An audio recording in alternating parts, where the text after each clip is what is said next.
Chapter 35. Tamara's POV. Inaasahan ko na lalapit siya sa akin. Alam kong mali ang ginawa ko dahil para ko na ring ipinaubaya sa kanya ang katawan ko. Pero gulong-gulo na ako. Hindi ganun kadali na talikuran ang kanilang pamilya dahil alam ko kahit anong gawin ko, hindi ako makakatakas sa kanila. Pero taliwas sa iniisip kong gagawin niya ay hindi niya ako nilapitan. At sa halip ay kinuha niya ang itim na bathrobe na nakasabit sa gilid ng cabinet. At tinanggal niya ang hanger at lumapit sa akin. Kung katawan mo lang ang gusto ko, matagal ko nang kinuha yun sa'yo. Pero naghintay ako, Tamara. Naghintay ako ng matagal para mahalin mo rin ako. Kahit kaunti lang, maramdaman ko na may pakialam ka sa akin. Pero hanggang ngayon, malamig ka pa rin. Ginawa ko na ang lahat ng paraan na alam ko para makuha ang puso mo. Kahit harap-harapan mong binabaliwala ang nararamdaman ko sa'yo. Ano pa bang kulang para mahalin mo rin ako? Gagawin ko para sa'yo. Kahit ano, Tamara, gagawin ko para sa'yo. Mahinahong wika niya sa akin habang sinusuot sa katawan ko ang bathrobe. Wala kang kailangang gawin, Leandro. Simula nang dalhin niyo ako dito na wala pang kamuwang-muwang sa malupit na mundo at hindi pinagawa ng mga bagay na para lamang sa walang mga puso, ay nawalan na rin ako ng pakiramdam. Kasabay ng paghasa sa akin ng ama mo, ay pinag-aralan ko din ang maging manhid. Nang sa ganun, hindi ako makaramdam ng sakit habang kumikitil ng buhay ng iba. Kapalit ng buhay ko para sa inyo, ay binigyan niyo ni din ng masaganang buhay ang aking pamilya. Kaya utang ko rin sa inyo ang tinatamasa nilang ginhawa ngayon.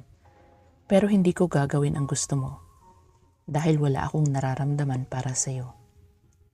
Hinawakan niya ang magkabila kong balikat at tumingin sa akin. Kung alam ko lang na magiging ganito ka, sana hindi ko na lang hiniling kay Dad na isama ka. Sana nasa hasyenda ka pa rin ngayon at normal na namumuhay kasama ng iyong pamilya. At sana nabuhay ka ng naayon sa gusto mong maging buhay, Tamara. Sa lahat ng nangyari sa buhay ko, ay pinagsisisihan ko ang pagdala sa iyo dito. Kung hinayaan lang kita doon, hindi ka sana naging ganito. Kabaliktaran sana ng Tamara ang makikita ko. Pero hindi pa rin nagbabago ang nararamdaman ko para sa iyo. Binitiwan niya ako at tumalikod siya sa akin. Alam kong masakit sa kanya ang lahat ng sinabi ko. Pero kung mahal niya talaga ako, sana matanggap niya na hindi ko kayang ibalik ang pagmamahal na gusto niyang iparamdam. Tuloy pa rin ang kasal nating dalawa. Sambit niya bago buksan ang pinto ng kwarto. Naiwan akong nakaawang ang labi. Hindi ko akalain na sa ilang beses kong pagtanggi, ayun pa rin ang magiging desisyon niya. Napaupo ako sa kama. Hindi lang ito ang problema ko sa ngayon.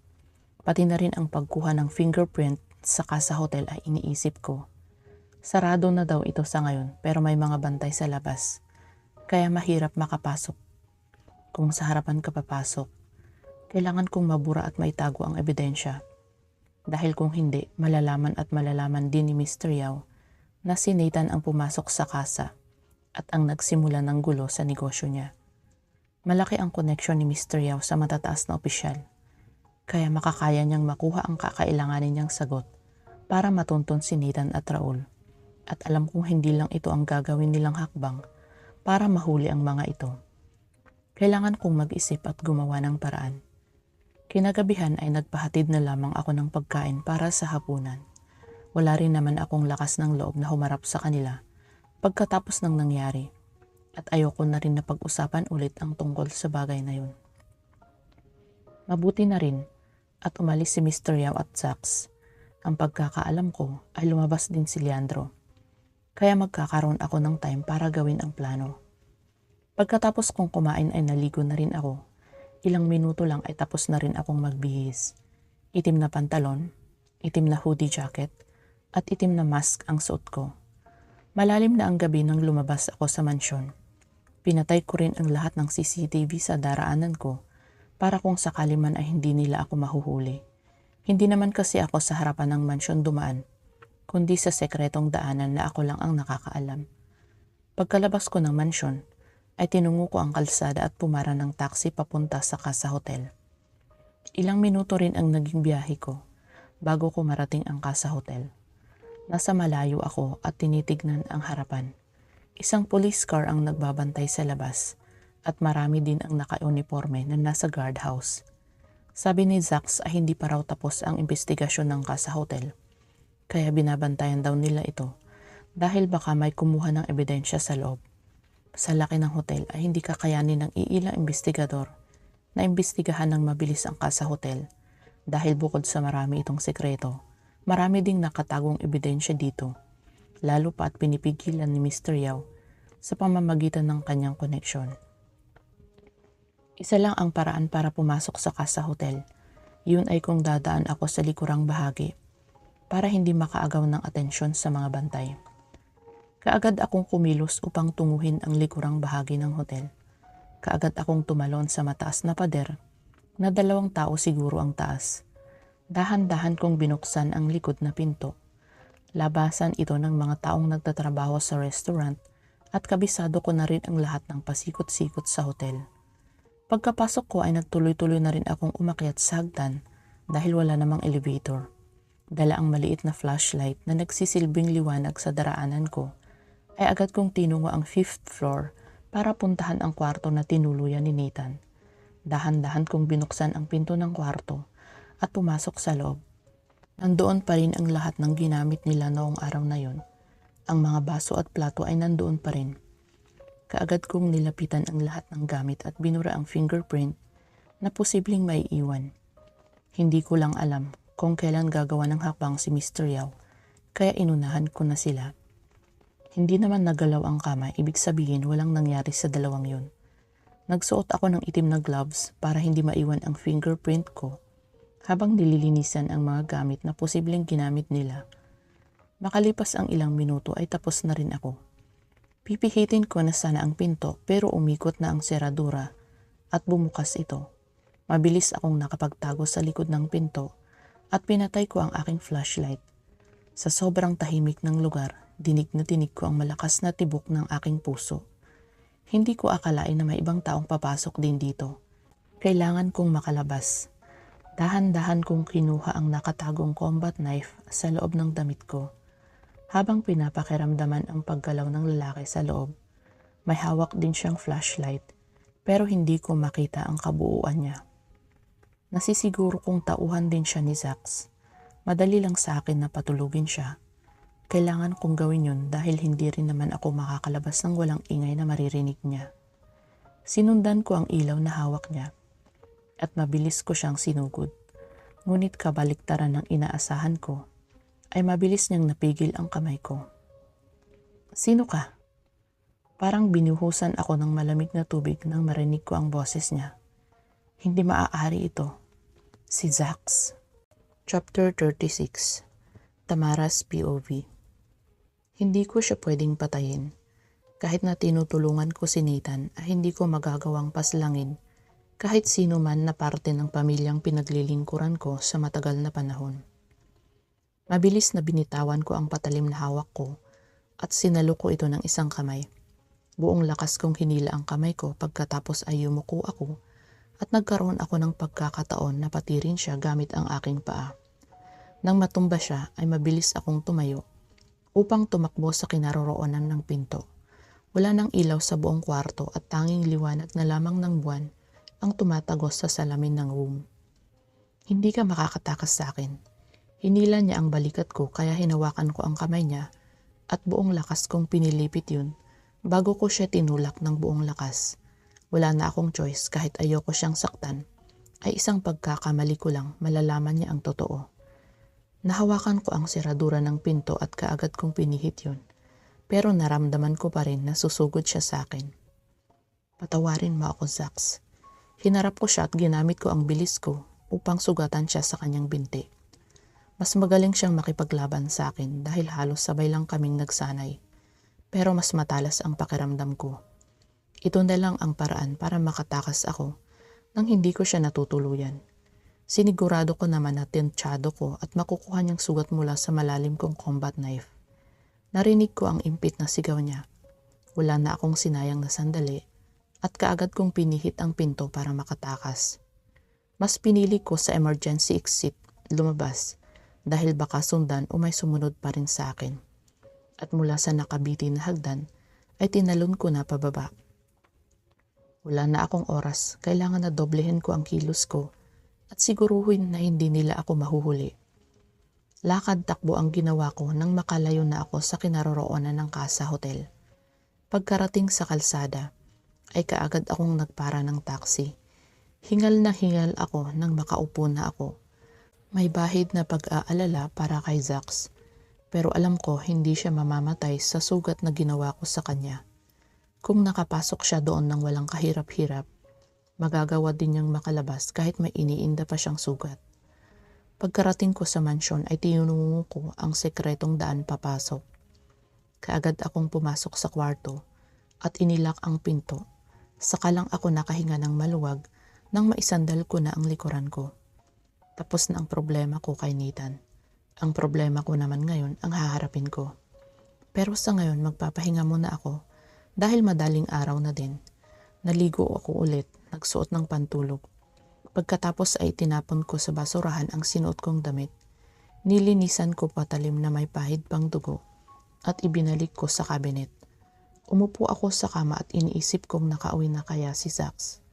Hanggang sa sinabihan na rin ako ng antok. Malakas na katok ang nagpagising sa akin. Pupungas-pungas pa akong tumayo dahil pakiramdam ko ay hindi pa rin ako nakakatulog ng sapat. Bumaba ako sa kama at pinagbuksan ang pinto. Ngunit para akong naitulos sa kinatatayuan ko nang makita ko ang matalim na mukha ni Zax. Nakatukod ang kamay niya sa gilid ng pintuan ko. Pilit kong kinalma ang sarili ko at umakto na hindi ako nakakaramdam ng kaba sa maagang presensya niya. May kailangan ka? Tanong ko sa kanya. Oo. Hindi na ako nakapagsalita pa nang bigla niya akong itulak papasok sa loob ng kwarto. Ano bang problema mo?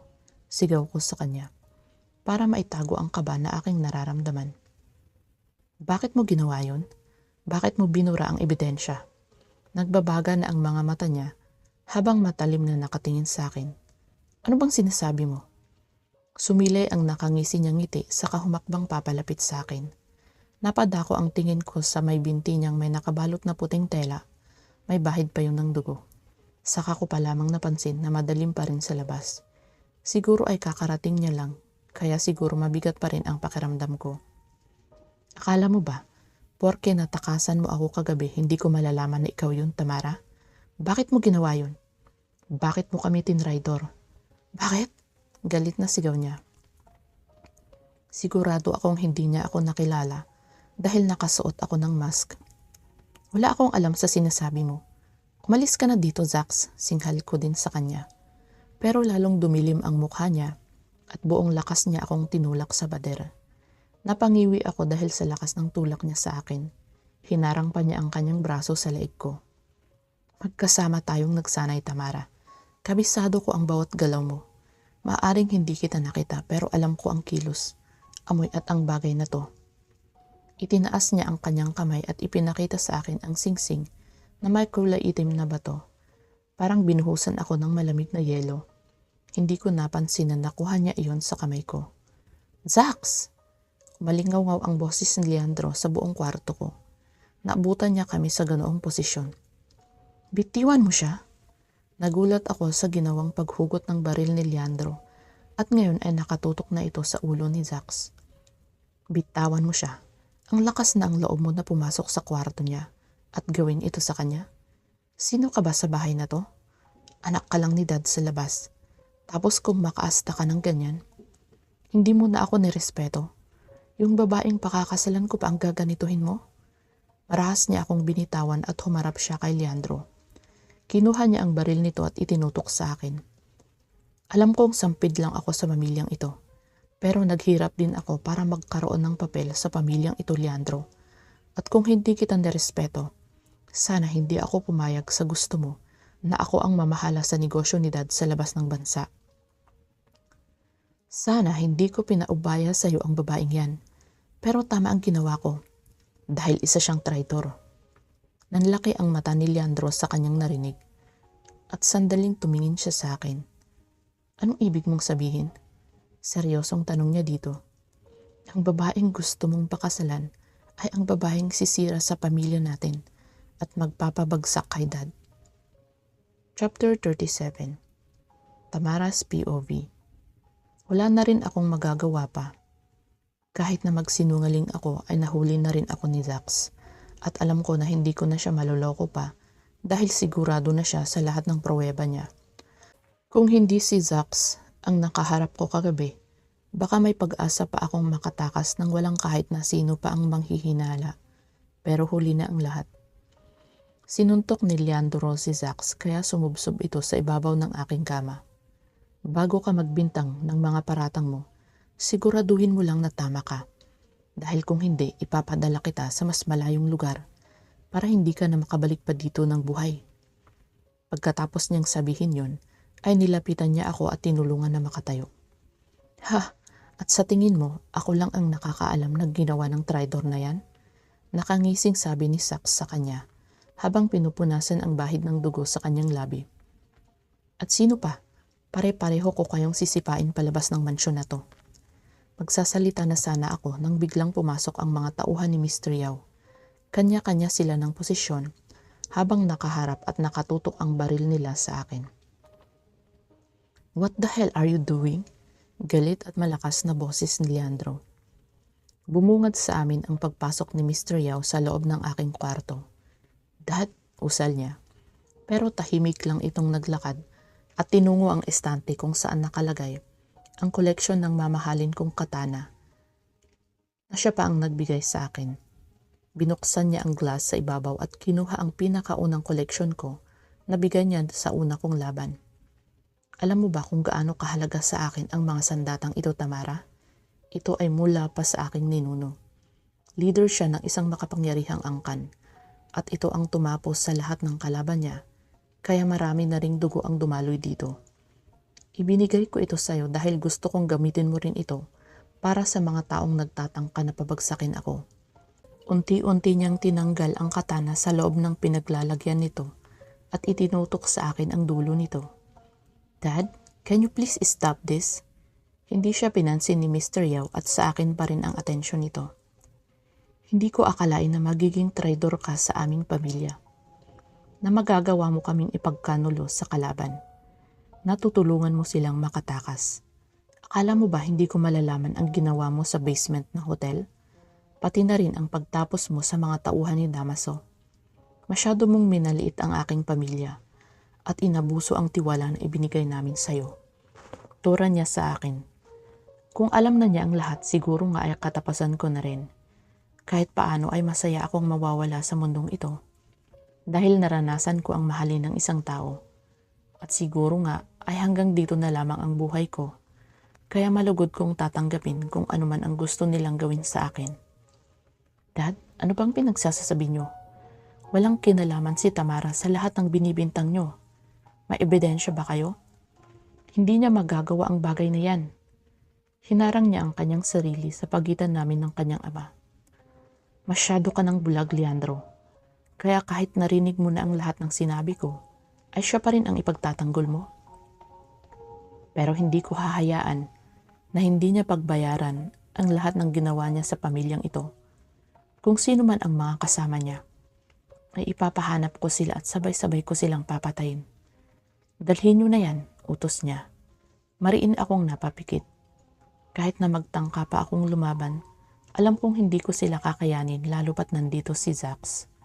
No, saan niyo siya dadalhin? Huwag kayong lalapit. Huwag niyo siyang hahawakan.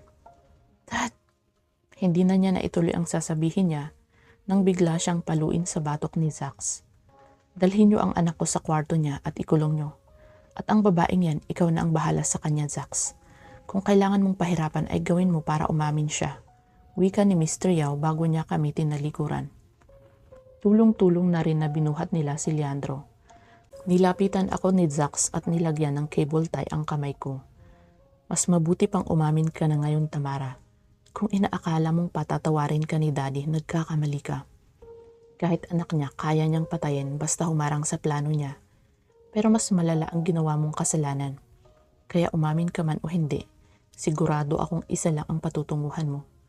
Turan niya sa akin, sabay kaladkad sa akin palabas ng kwarto, habang ang mga tauhan niya ay mataman pa rin na nakatingin sa akin at nakatutok ang kanilang baril. Bakit hindi niyo ba ako patayin?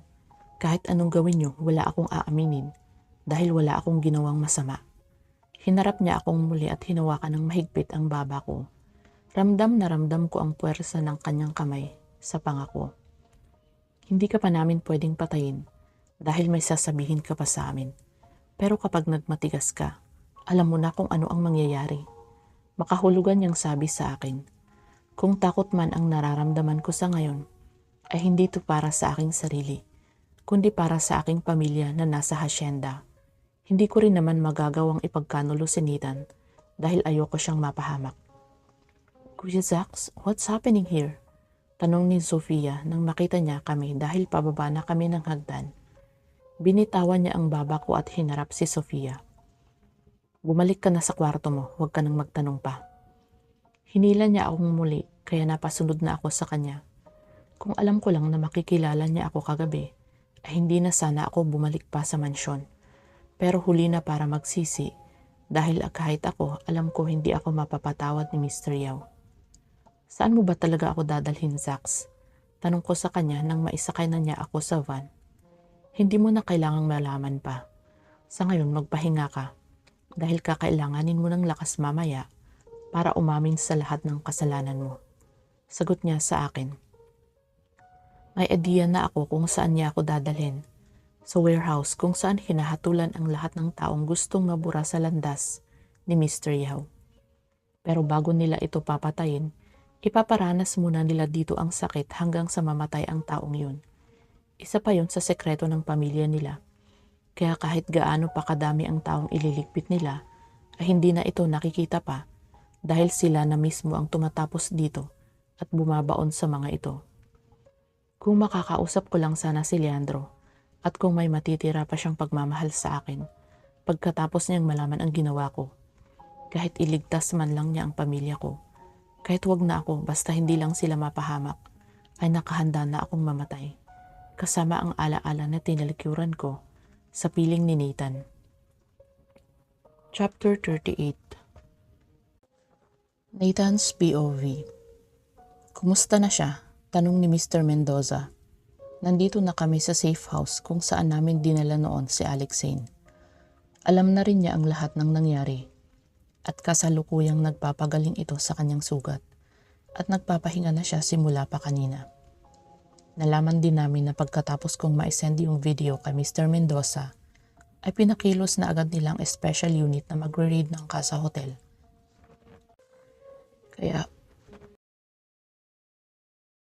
Pinakilos na agad nila ang special unit na magre-raid ng Casa Hotel. Kaya huli sa akto ang mga tao na naroon, pati na rin ang mga maraming babae na nasa isang kwarto ng hotel. Kinuha nila ang mga babae at dinala sa presinto.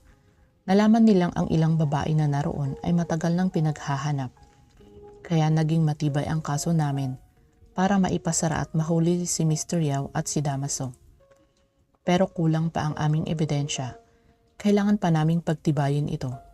Mabuti na lamang at malapit sa presidente si Mr. Mendoza. Marami itong kilalang tapat na opisyal na makakatulong sa amin sa oras ng kailangan. Kaya kailangan din namin ng coordination ng isa't isa para mahuli silang lahat ng involved. Kaya lang hindi nila nahuli si Damaso. At hindi na rin ito natagpuan. Ang sabi ni Mr. Mendoza ay sarado na ang Black Rose Bar at ang Casa Hotel. Kahit paano ay may nagawa na kami para sa misyon. Pero hindi pa rin yun sapat dahil nakakalaya pa rin si Mr. Yao at hindi namin siya pwedeng damputin na lamang nang walang sapat na ebidensya, lalo pat hindi pa rin namin nahahanap ang namamahala sa mga establishment na lihim niyang pagmamay-ari. Okay na po siya, sir. Kailangan lang niyang magpahinga. Sagot ni Raul sa kanya. Umupo siya sa harapan namin at nagsalin din ng alak sa baso. Malapit na tayo sa dulo nito. Pero asahan niyo habang papalapit tayo ay mas magiging delikado ang lahat. Kaya mag-iingat pa rin kayo. May tiwala ako sa magagawa nyo, Nathan at Raul. Basta ipangako nyo sa akin na hindi kayo mapapahamak, okay? Yes sir, sabay naming sagot sa kanya. Mataas ang respeto namin sa kanya dahil hindi lang siya ama ni Brian. Kaibigan din siya ni Mr. Carpio. Tinanggap nila ako sa organisasyon na to kahit anak ako ng isang kriminal. Kung hindi dahil kay Papa, buhay pa sana si Mr. Carpio at hindi sana tuluyang naulila si Alex Zane. Pero dapat ko nang kalimutan ang nakaraan. Mas mahalaga ngayon ay magawa namin ang misyon at makuha ko si Tamara. Sir, anong gagawin natin kay Jenny? Tanong ko sa kanya.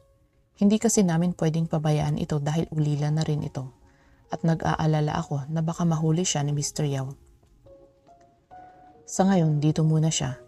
Hindi kasi natin alam ang galaw ng kalaban. Kahit may mga tauhan na tayong nagbabantay doon sa mansyon, hindi pa rin natin malalaman ang plano nila. Agree ako dyan, sir, kaya dapat mahuli na si Mr. Yao. Pwede niyo po ba siyang matulungan na makita ang tatay niya? Para malaman talaga niya kung ano ang nangyari dito pagkatapos siyang dukutin?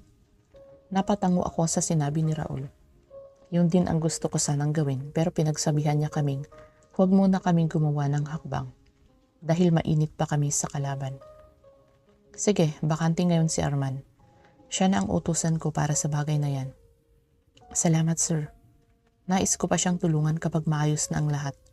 Kahit hindi ko siya kadugo para na ring kapatid ang turing ko sa kanya. Hapon na nang magpaalam sa amin si Mr. Mendoza. Naiwan kami sa safe house at nag-a-analyze ng report na maaari naming gamitin para kay Mr. Yao. Raul, sa tingin mo, matatapos kaya natin ang misyon na to? I mean, nang ligtas? Sa lawak ng koneksyon ni Mr. Yao, alam ko mahihirapan tayo. Bukod doon, mas magiging maingat na rin sila dahil sa nangyari, turan ko sa kanya.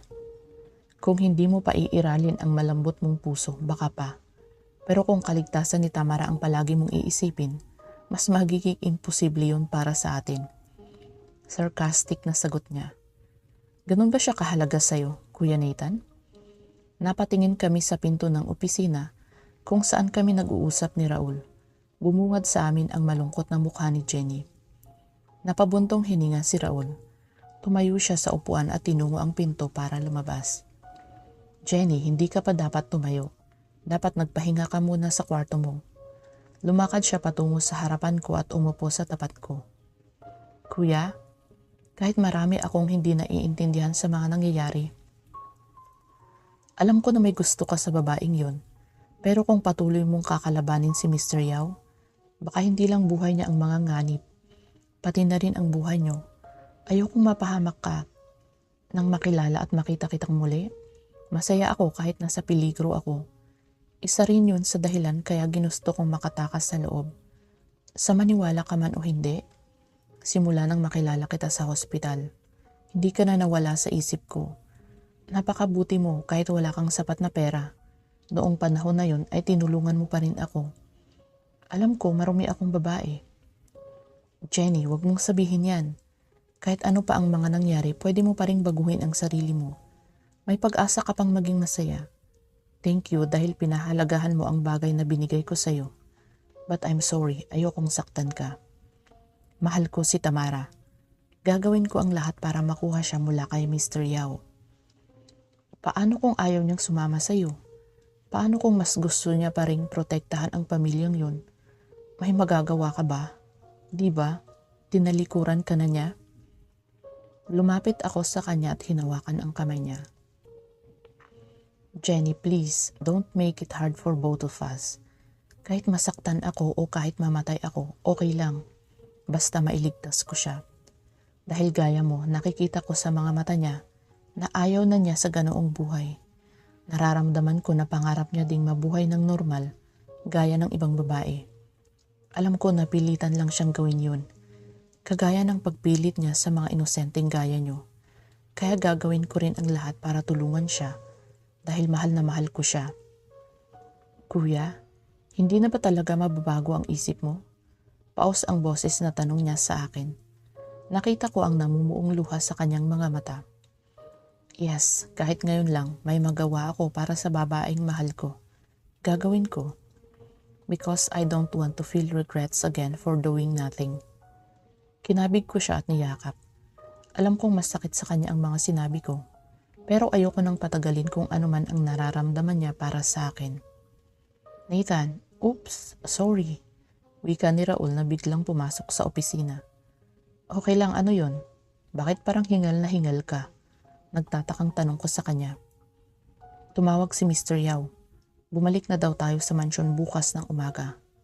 Napatayo ako sa sinabi niya. Sigurado kang si Mr. Yao ang kausap mo? Nagtataka kong tanong sa kanya. Ang alam ko kasi si Leandro ang tatawag sa amin. Pero direktang si Mr. Yao ang tumawag sa kanya. Oo, at tinanong din niya kung okay ka na daw. Dahil mainutos siya sa atin, sagot niya. Ano yun? Kailangan nating pumunta sa hasyenda nila. Dahil may ipapasundo siyang pamilya. Chapter 39. Nathan's POV. Patungo na kami ngayon sa hasyenda ni Mr. Yao dito sa malayong probinsya. Ang pagkakaalam ko ay may susunduin kaming pamilya. Pero bukod doon, wala na kaming alam at hindi na rin kami nagtanong pa. Basta binigay lang sa amin ang address na pupuntahan namin. Ibang tauhan ang humarap sa amin at hindi namin nakita si Leandro o si Mr. Yao. Ilang oras din ang naging biyahe namin. Ang sasakyang dala namin ay malaking van na kasya ang halos 20 katao. May kasama pa kami ni Raul. Isang driver at 3 pang tauhan. Lagpas na ng tanghali nang makarating kami sa hasyenda ni Mr. Yao. Matalahib na daan papasok ang pinasukan namin kanina. Pero nang makarating kami dito sa loob ng hasyenda, ay napansin ko ang malalaking truck, pati na rin ang malalaking barrel na plastic. Nagkatinginan kami ni Raul, pero hindi kami nagpahalata. Tahimik din niyang inoobserbahan ang bawat daanan namin. Tumigil ang sasakyan sa isang mansyon. Halos kalahati ang laki nito sa bahay ni Mr. Yao, pero moderno din ang istruktura.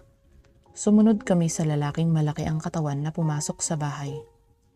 Kumain muna tayo bago sunduin ang pamilyang isasama natin sa Maynila. Wika ng isang lalaki. Sa tingin ko ay matagal na rin itong tauhan ni Mr. Yao dahil kabisado nito ang lahat ng daan na daraanan namin papasok sa bahay. Bumungad sa amin ang lamesang may nakahandang pagkain. Pinaupo nila kami at nagsimula kaming kumain. Nakaramdam na rin ako ng gutom dahil sa 4 na oras na biyahe. Tahimik din ang mga babaeng nagsisilbi sa amin. Ang kadalasan lang nitong kausap ay si Matias, ang nangunguna sa amin kanina.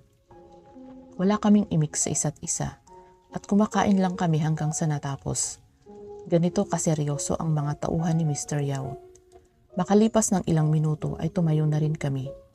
Nagpahinga muna kami ng 5 minuto bago kami bumalik sa van. Akala ko ay lalabas na kami ng hasyenda. Pero umikot ang van patungo sa likod na daan. Mas marami kaming nakitang mga blue barrel na plastic sa likuran at may malaking warehouse din sa tabi nito. Ngunit napako ang tingin ko sa mga nakatanim sa malawak na lupain dahil sa pamilyar na dahon na nakita ng mata ko. Halos ekta-ektaryang lupain ang taniman na yon. Kaya pala napakayaman ni Mr. Yao dahil napakadami nitong pinagkukuhanan ng illegal na gawain. Ipinagbabawal ang pagtatanim ng marijuana dahil ginagamit ito ng iba sa masamang paraan. Hindi na nakakapagtaka kung bakit matalahib ang pinasukan namin bago makarating dito dahil marami palang pwedeng matuklasan sa lugar na ito. Bukod doon, marami din kaming nakitang mga tauhan at mga fruit-bearing tree. Ilang minuto lang ay tumigil na ang van at isang malaking bahay ang natanaw namin. Dito na lang kayo, kami na lamang ang susundo sa kanila, wika ni Matias sa dalawa niyang kasama. Pero nagtaka ako kung bakit kumuha sila ng baril saka mga itim na tela. Habang yung isa naman ay may dalang cable tie. Nagtatakang tinignan namin ang papalayo at papasok na tauhan ni Mr. Yao sa loob ng bahay. Maya-maya pa ay nakarinig na kami ng mga hiyawan at iyakan. Ano kaya ang kasalanan ng pamilya nila? Bakit inutos ni Mr. Yao ang pagdala sa kanila ng sapilitan? Nagtatakang tanong ni Raul. Hindi ko alam pero sa tingin ko, hindi magandang mangyayari kaya kailangan nating maging handa, Raul. Seryosong sagot ko sa kanya. Habang wala pa si Matias ay nagbigay na kami ng signal. Pinilit kasi kami ni Mr. Mendoza na maging handa kung sakaling may kakaibang mangyari. Kaya niya kami pinayagan na umalis. Isang pindot ko lang sa maliit na device na nakatago sa loob ng damit ko ay gagawa yun ng signal sa headquarters in case na kailangan namin ng backup. Kaya dapat ma-analyze na namin ang sitwasyon. Bago pa lumala ang lahat, naka-indicate na naman doon ang lokasyon namin kaya hindi sila mahihirapan na matrace ang galaw namin. Nagpapaba kami ng van nang maglabasan ang mga tao sa loob. Nakapiring ang mga mata nila at nakatakip din ang bibig. Nakatali ang kanilang mga kamay. Isang lalaki at babae na may edad na, isang binatilyo at isang dalaga. Nakakaawa silang pagmasdan dahil pareho silang nagmamakaawa na huwag silang saktan. Bilis! Lakad! Tulak sa kanila. Walang nagawa ang pamilya kundi sumunod dahil nakatutok sa kanila ang baril ng mga tauhan ni Mr. Yao. Sa gitnang bahagi ng van sila umupo at sa likuran naman kami. Hindi ko alam kung bakit o kung anong balak sa kanila ni Mr. Yao, pero kahit ano pa ang naging kasalanan nila, hindi sila pwedeng mamatay. Huwag kayong maingay, sigaw ni Matias. Impit na iyak na lamang ang nagawa nila. Matias, papatayin ba talaga nila ang mga ito? Sayang naman, ang ganda pa naman ng babaeng ito. Saka ang puti. Wika ng isa sa mga kasama namin, sabay himas sa legs ng babaeng dalaga.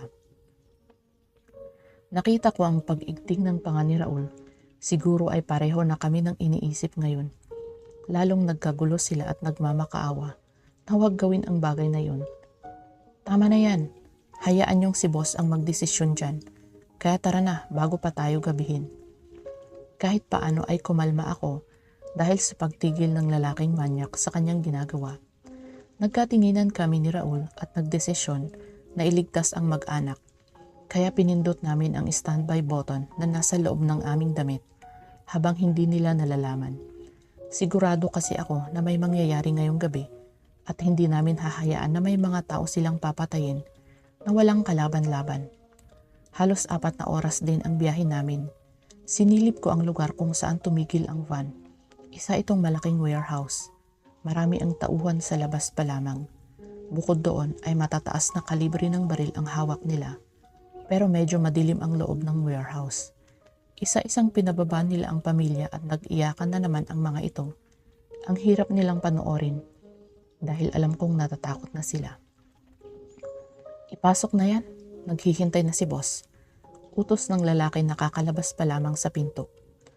Nakasunod lang kami sa likuran nila at kinakabisa ang lugar na pinagdalhan sa amin.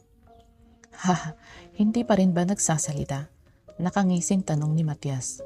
Bigla akong sinalakay ng kaba na hindi ko alam kung saan nanggagaling. Hindi pa nga eh. Kahit anong gawing pagpapahirap, matigas pa rin. Sagot ng lalaki. Pinagtulakan sa loob ng warehouse ang mag-anak. Kasama kami sa loob, sinalubong kami ni Zax. Tinanggal nito ang piring ng lalaking maedad na. Mabuti naman dumating na kayo. Ang hirap kasi kausap ng anak nyo eh. Nangangati na ang daliri ko. Kayo na kumausap sa kanya. Nakangising wika ni Zax. Anumang minuto ay darating ang backup namin. Kaya maililigtas pa namin ang mag-anak at mahuhuli pa namin si Zax. Pilit na nagsalita ang lalaki. Pero hindi ko siya maintindihan dahil sa mahigpit na nakabusal sa kanyang bibig. Ipasok na yan sa loob, utos niya. Pagbukas ng isa pang pinto ay para akong binuhusan ng nagyayelong tubig at pakiramdam ko ay nanlaki ang ulo ko sa nakita ko. Tamara? Chapter 40. Nathan's POV. Anak! Isang sigaw mula sa may edad na lalaki ang nagpabalik sa katinoan ko dahil sa nag-iinit na galit na gustong sumabog sa loob ko. Hindi ko inaasahan na makikita ko siya sa ganitong itsura. Suot ang manipis niyang pantulog. Nakatali ang 2 kamay sa lubid na nasa itaas. Nakabitin ang kanyang katawan at nakatingkayad na ang kanyang mga paa sa semento. Duguan at puno ng latay ang lahat ng parte ng kanyang katawan. Ngunit ang hindi ko inaasahan, ang pamilyang sinundo namin mula sa probinsya ay akanya palang pamilya. Paano nangyari ito? Paanong ang babaeng buong buhay na naglingkod sa kanilang pamilya ay halos wala ng buhay sa harapan ko? Paano? Namalayan ko na lang ang paghugot ng baril ko. Pero bago ko pa yun maitutok kay Zax, pinigilan na ako ng isang kamay. Napatingin ako kay Raul, umiling siya. Mas nilakas niya ang kamay niyang pipigil sa akin dahil ayokong pigilan niya ako. Hindi ko kayang maatim na makita siyang ganito. Kung pwede ko lang siyang takbuhin at pakawalan ay gagawin ko. Kahit habulin pa ako ng bala ng mga kalaban, ay hindi ako magpapapigil. Alam kong nanghihina na siya at kailangan niya ng tulong. Hindi ko na napigilan pa ang emosyon ko. Magkahalong galit at awa ang namayani sa akin na parang gusto kong patayin ang lahat ng taong gumawa sa kanya ng ganoon. Mga hayop kayo? Anong ginawa ng anak ko sa inyo? Bakit niyo siya sinaktan? Galit at umiiyak na wika ng kanyang ama. Tay, nanghihinang wika ni Tamara. Pero nanatili siyang nakayuko sa semento at natatabunan ng kanyang buhok ang kanyang mukha. Shit, Tamara, bakit? Alam mo naman siguro ang pinakaayaw ni Dad, Mr. Ricardo. Nakangising wika ni Zax. Kung pwede ko lang siyang sugudin, kaagad gagawin ko. Pero hindi lang kami ang mga nganab. Pati na rin ang pamilya ni Tamara. At siya sa kondisyon niya ngayon, ay mahihirapan siyang ipagtanggol ang kanyang sarili. Ano bang pinagsasasabi mo? Pakawalan niyo ang anak ko. Kung gusto niyo, ako na lang ang patayin niyo. Pati ang iba pang miyembro ng kanyang pamilya ay tumatangis na rin sa kadulos-lunos na kalagayan ni Tamara. Kung alam ko lang na pamilya sila ni Tamara, hindi ko na sana pinaabot dito. Sana ay sa daan pa lamang kinuha ko na sila. Pero huli na ang pagsisisi. Narito na kami sa puntong wala na kaming magagawa, kundi ang labanan sila at siguraduhin na ligtas silang lahat. Isang suntok sa mukha ang pinakawalan ni Zax sa kanyang ama na ikinagupo nito sa semento. Kulang pa yan, nang dahil sa traidor niyong anak malaki ang nawala sa amin. Kung hindi dahil sa traidor niyong anak, malalaman sana namin kung sino ang dalawang lalaking pumasok sa Casa Hotel at nagpabagsak sa ilan naming negosyo. Kung hindi dahil sa traidor mong anak, hindi sana masisilip ang illegal naming negosyo at nakuha sana namin ang ebidensya na kakailanganin namin para makilala ang dalawang kutong lupa na yon. Malakas na sigaw ni Zax. Umigting ang pangako. Kung kanina ay kaya ko pang pigilan ang sarili ko, ay wala na akong magagawa pa. Zax, huwag mo silang idamay. Patayin mo na lang ako. Alam ko ang nagawa kong kasalanan, kaya patayin mo na ako. Nanghihinang sambit ni Tamara. Umangat ang kanyang mukha at naghinang ang aming mga mata.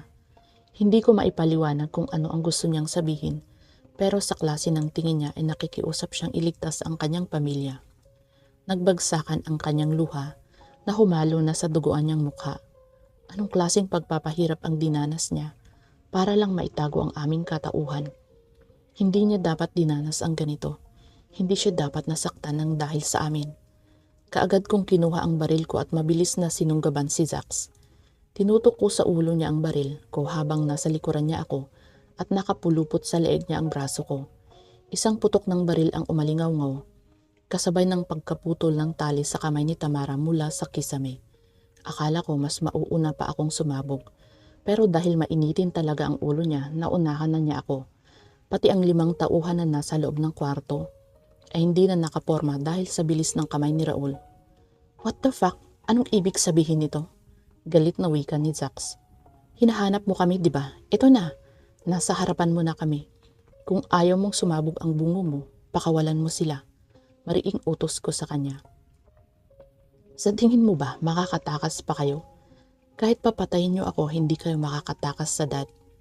Boss, nilulusob tayo. Sigaw ng tauhan niya mula sa labas, kasabay ng mga putukan na nagmumula sa labas ng warehouse.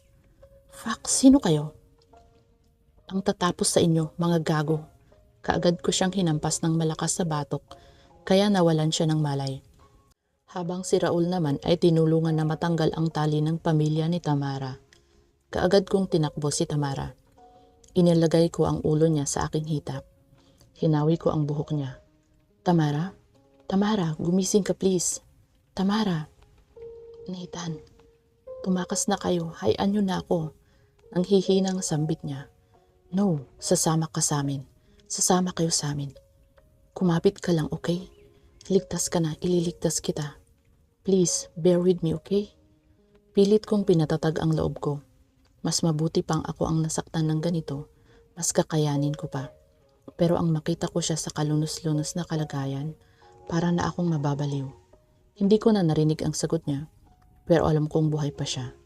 Nathan, bilisan na natin, tawag ni Raul. Hindi pa rin natatapos ang putukan sa labas ng warehouse at may pailan-ilan pa na pumapasok sa loob. Mabuti na lamang at nandito si Raul. Kahit paano tiwala akong makakaya naming tumakas. Dito, sa likod na pinto tayo dumaan, tawag ko sa kanila. Mauuna ka na, susunod kami. Nakayuko silang lahat sa isang sulok ng kwarto dahil tumatagos na ang bala galing sa labas. Okay, mag-iingat kayo. Kaagad kong binuhat si Tamara at lakad-takbo ang ginawa ko para makarating sa dulo ng pinto. Mabilis kong nabuksan ang pinto pero nanatili akong alerto dahil baka may kalaban pa na sumalubong sa amin. Tamara, malapit na tayong makalabas. Huwag kang bibitaw, okay? Mahinang sambit ko sa kanya. Nakasandal lang ako sa gilid habang buhat si Tamara. Inaantay ko ang paglabas nila Raul. 4 na miyembro ng pamilya niya ang kailangan niyang itakas, kaya may bahid akong pag-aalala. Bilisan niyo, labas na! Narinig kong wika ni Raul. Isa-isang naglabasan ang pamilya ni Tamara mula sa loob. Bihasa daw ang mga tauhan ni Zax, kaya siguro hanggang ngayon ay wala pa ring tigil ang putukan sa labas. Nang makalabas na si Raul, ay nag-umpisa na kaming maglakad palayo. Pero nakakailang hakbang pa lang kami, ay natimbuang sa lupa ang kanyang ama pagkatapos ng sunod-sunod na ingay ng baril. Pa! Ricardo! Yuko! Sigaw ni Raul. Parang hangin na yumuko siya habang sunod-sunod niyang binaril ang pinanggalingan ng bala. Ngunit hindi pa rin naiwasan na tamaan siya ni Zax. Bumulagta si Zax at Raul sa lupa. Raul! Chapter 41. Nathan's POV. Hindi ko mapigilan ang pagpatak ng aking luha habang pinagmamasdan ang kalagayan ni Tamara. Narito kami sa pribadong hospital na walang ibang nakakaalam kundi si Mr. Mendoza at ang presidente. Talagang pinondohan nila ang pagpapagawa sa hideout kung saan pwedeng dalhin ang mga sugatan na agent. Makabago ang mga kagamitan at magagaling naman ang doktor dito. Malayo din ito sa syudad, kaya kumpiyansa kami na hindi kami matutuntun ng kalaban. Kung hindi dumating si Mr. Mendoza at si Brian, ay baka naubos na kaming lahat dahil sa pagdatingan ng mga kalaban. Pero hindi pa rin ako mapalagay. Nang dahil sa balang tumama malapit sa puso ni Raul, ay naging critical ang lagay nito. At hanggang ngayon ay nasa ICU pa din ito at inoobserbahan. Kasama din nito si Mr. Ricardo, na mas malala din ang kalagayan dahil sa tama ng baril, may edad na kasi ito. Kaya nanganganib din ang kanyang buhay. Gusto kong sisihin ang sarili ko dahil hindi ko kayang nailigtas silang lahat. Kung pati si Tamara ay naging critical din, baka hindi ko na kinaya. Pero kahit paano ay nabunutan ako ng tinik dahil sa sinabi ng doktor na kailangan lang pagalingin ang mga malalalim na sugat niya. Halos hindi ko siya matignan dahil sa mga malalim na sugat sa kanyang katawan. Kung alam ko lamang na gagawin niya yun para lang mailigtas kami, hindi ko na sana siya pinabalik. Pero nang dahil sa ginawa niya, tuluyan na siyang nakawala sa pamilyang umalipin sa kanya sa mahabang panahon. At hindi ko na siya kailangang kumbinsihin pa dahil sila mismo ang gumawa ng paraan para umalis si Tamara sa tabi nila. Nathan, mahinang usal niya. Unti-unti siya nagmulat ng mga mata. Ang dati maganda at nakakaakit na mukha niya ay puro napasa ngayon. Ang mapulang labi ay putok at namamaga dahil sa sugat. Iisipin ko lamang kung paano siya pinahirapan. Naninikip na ang dibdib ko sa galit. Magpahinga ka muna, ligtas na kayo. Pero patawad, critical pa rin ang ama mo at ako ang may kasalanan ng lahat. Nanlulung mo kong wika sa kanya. Iginalaw niya ang kanyang kamay at pinisil ang kamay ko na nakahawak sa kanya. Wala kang kasalanan. Ginawa ko lang kung ano ang magagawa ko. Nagunahang magbagsakan ang kanyang mga luha. Ngayon ko lamang siya nakitang umiyak ng ganito. Palagi ko siyang nakikitang walang emosyon at paminsan-minsan ko lang nasisilayan ang kanyang ngiti. Nakatagilid siya at nakaharap sa akin dahil puno ng latay ang kanyang likuran. Dahil sa ginawa mo, muntik ka nang mawala sa akin, alam mo ba yun? Paano mo nagawang ipahamak ang buhay mo? Kung tutuusin, kayang-kaya mong makatakas sa kanila. Pero anong ginawa mo? Hinayaan mo silang saktan ka ng ganito. Kung pwede ako na lamang ang makaramdam ng nararamdaman mo ngayon, kukunin ko ang lahat ng sakit para sa iyo. Bakit hindi mo nalang hinayaan na kami ang umayos ng ginawa namin? Bakit kailangan mo pang mamagitan? May bahid na panunumbat kong tanong sa kanya. Isa ito sa ayaw kong mangyari, yung may taong magsakripisyo para sa buhay ko, lalo na kung mahalaga para sa akin ang taong yun. Nathan, ginawa ko yun para hindi na nila idamay ang pamilya ko. May kasalanan pa rin ako dahil nagtraidoro ako sa kanilang pamilya, kaya nararapat lang na parusahan nila ako. Tamara, hindi pa ba sapat ang ilang taon na ginawa mo para protektahan sila? Hindi pa ba sapat ang ilang buhay na kinuha mo dahil sa utos nila? Hindi pa ba sapat yun para talikuran mo sila? Pinilit kong ikalma ang aking sarili. Gusto ko siyang sumbatan, sigawan at ipaalala sa kanya ang pagkakamali niya. Pero alam kong hindi rin yun makakatulong. Lalo na ngayon, nasa bingit din ng kamatayan ang kanyang ama. I'm sorry, mahinang sambit niya. Tumayo ako upang kintalan siya ng halik sa kanyang noo. I'm sorry too. Galit lang ako dahil sa nangyari sa'yo. At ibabalik ko kay Mr. Yao ng 10 beses ang ginawa niya sa'yo. Magpahinga ka na muna. Kailangan kong puntahan ang doktor para alamin ang lagay ng ama mo at ni Raul. Paalam ko sa kanya. Kahit alam kong ligtas na kami sa lugar na ito, ay may tauhan pa rin na magbabantay sa labas. Pinagpahinga ko kasi ang pamilya sa isang kwarto dahil alam ko na shock pa rin sila. Pero mamaya ay narito na din sila upang tumulong na magbantay kay Tamara. Babalik ako agad. Muli kong hinalikan ang kanyang noo bago ako magpaalam sa kanya. Maging alerto kayo sa pagbabantay. Utos ko sa mga tauhan na nasa labas. Yes sir. Pababa na ako ng hagdan nang masalubong ko ang kanyang ina. Kumusta na ang anak ko? Nag-aalalang tanong niya sa akin. Nagising na po siya, kaya pumasok na lang po kayo sa loob. Pero kailangan niya pa rin po ang magpahinga. Wika ko sa kanya. Hinawakan niya ang kamay ko at pinisil. Maraming salamat iho. Kung hindi dahil sa'yo baka patay na kaming lahat ngayon. Marami nang tiniis ang anak ko. Kung hindi dahil kay Mr. Yao, hindi sana kami pumayag na ilayo siya sa amin. Pero dahil nawalan kami ng hanap buhay noon, at muntik nang mawala ang lupang sinasaka ni Ricardo, kaya wala kaming nagawa, kundi ipaubaya siya kay Mr. Yao. Hindi namin alam na dadanasin niya ang ganito kalupit na bagay. Naluluhang wika niya sa akin. May dahilan pala ang lahat kung bakit napunta si Tamara sa pamilyang yun. Wala po yun. Patawarin niyo rin ako dahil hindi ko agad nalaman na pamilya niya pala kayo. Kung alam ko lang sana na iligtas ko kayo ng maaga, sana hindi nabaril ang ama ni Tamara. Wala kang kasalanan iho. Ginawa mo rin naman ang lahat. Pati ang kasama mo ay nadamay. Sana makarecover sila pareho. Ipinatong ko ang aking kamay sa kanyang balikat. Huwag po kayong mag-alala. Makaka-recover po sila. Samahan na lamang po natin ng dasal. Alam kong hindi basta sa ganoong paraan susuko si Raul. Ilang beses na ring nalagay sa alanganin ang buhay niya. Kaya nasisiguro kong malalagpasan niya ito. Pagkatapos naming mag-usap ay tumuloy na ako sa opisina ng doktor. Maupo ka, Mr. Murray. Seryosong wika niya sa akin. Nagtungo ako sa upuan na nasa harapan niya. Dok, malaki po ba ang chance ni Raul na makaligtas? Nag-aalalang tanong ko sa kanya.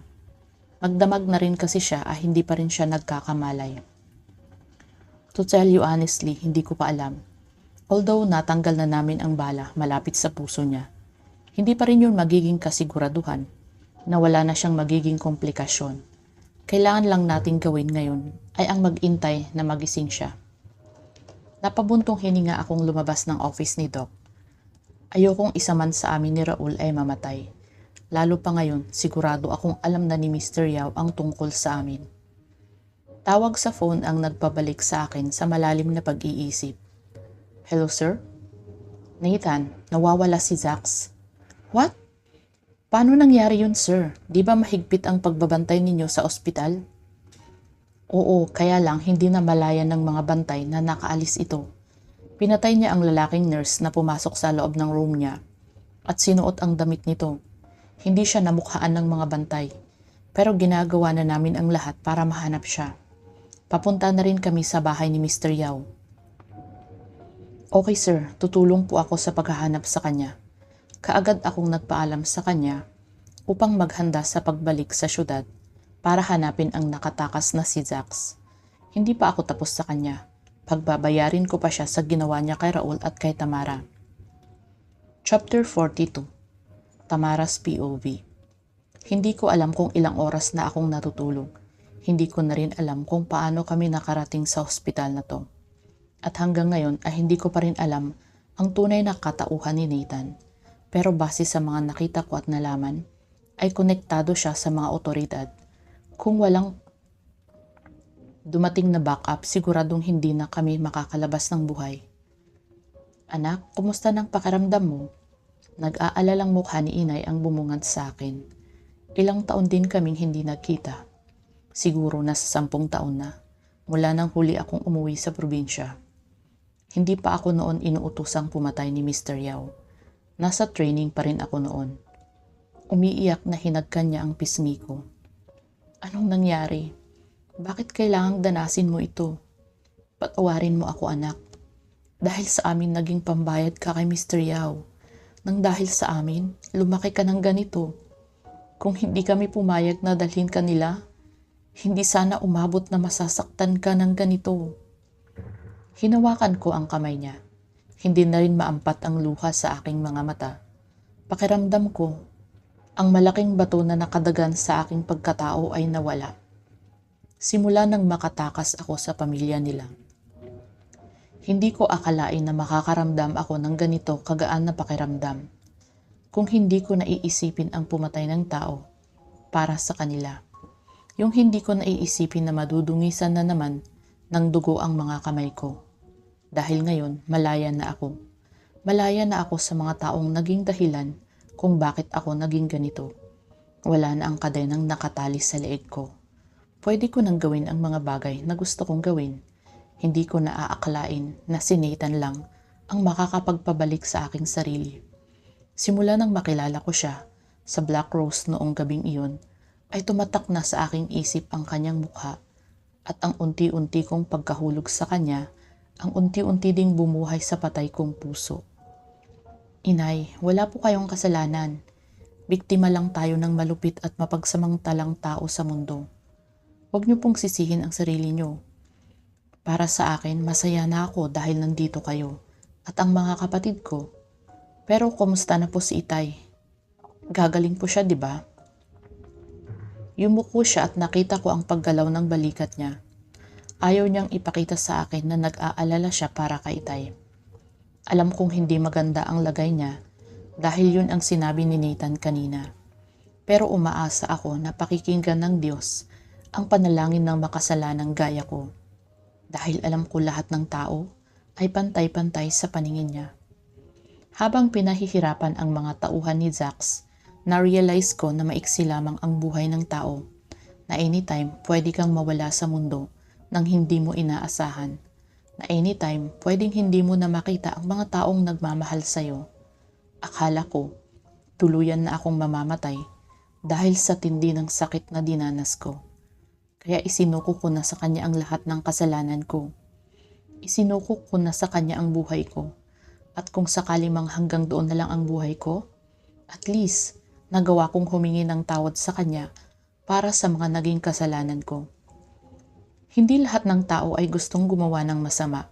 Hindi lahat ng tao gustong maging kagaya ko na mamamatay tao. Pero niyakap ko ang pagiging assassin ng pamilya para sa mga taong nais kong protektahan. Yun ay ang aking pamilya na gusto kong bigyan ng maayos na buhay. Alam kong hindi sapat na dahilan yun para gumawa ng masama. Pero dahil hindi ko na kaya pang ibalik ang aking sarili noon at hawak na rin ako sa leeg ni Mr. Yao, wala na akong nagawa kundi tanggapin ang lahat. Sa ngayon, ay sa dasal na lamang kami kumakapit ng mga kapatid mo. Pero wag mong alalahanin ang itay mo. Dapat magpagaling ka anak, para mabuo na ulit tayo. Wika ni inay. Hindi pa rin ako kumpinsido na magiging madali ang lahat dahil alam kong hindi titigil si Mr. Yao para hanapin kaming lahat at kasama na rin doon si Nathan. Napatingin ako nang bumukas ang pintuan. Bumungad sa akin ang nakangiting mukha ni Nathan.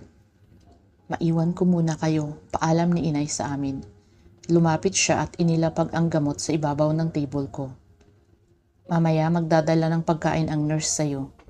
Make sure na iinumin mo ang lahat ng gamot mo, okay? May aasikasuhin lamang ako pero babalik din ako agad. Saan ka pupunta? Hinawakan ko ang kamay niya. Kaya pala nagbibili na siya dahil aalis siya. Masama ang kutob ko. At pag masama ang kutob ko, alam kong may mangyayari na hindi maganda. Kailangan ko lamang na pumunta sa opisina para tumulong sa kaso pero babalik din ako agad. Pangako ko sa'yo. Nathan, matagal ko na itong gustong itanong sa'yo. Alagad ka ba ng batas? Diretsong tanong ko sa kanya. Alam ko na noon ang tungkol doon, pero hindi pa rin ako sigurado. Umupo siya sa harapan ko pero hawak niya pa rin ang kamay ko. I'm an undercover agent, pati na rin si Raul. I'm so sorry kung tinago ko sa'yo to. That time, hindi ko pa alam kung paano sabihin sa'yo dahil ayokong masira ang plano namin. At plano ko din na kunin ka sa kanila. But I was too late. Kaya sinisisi ko ang sarili ko kung bakit hinayaan kitang bumalik sa kanila. At isa pa ako ang nagdala sa pamilya mo, kaya nakasalanan ko ang lahat kung bakit napahamak ang iyong ama. Pinilit kong itago ang luha ko pero ayaw sumunod ng mga mata ko. Hindi ko akalain na willing siyang mamatay para lang mailigtas ako. Tapos eto pa ang mararamdaman niya dahil sa nangyari sa akin at kay Itay. Wala kang kasalanan, Nathan, sambit ko sa kanya. Mahal na mahal kita. Gagawin ko ang lahat para sa'yo. Kailangan ko nang umalis. Tumayo siya at pinaglapat ang labi naming dalawa. Kahit sandali lang yon ay naramdaman ko ang pagmamahal niya para sa akin. Magpagaling ka. Bubuo pa tayo ng pamilya.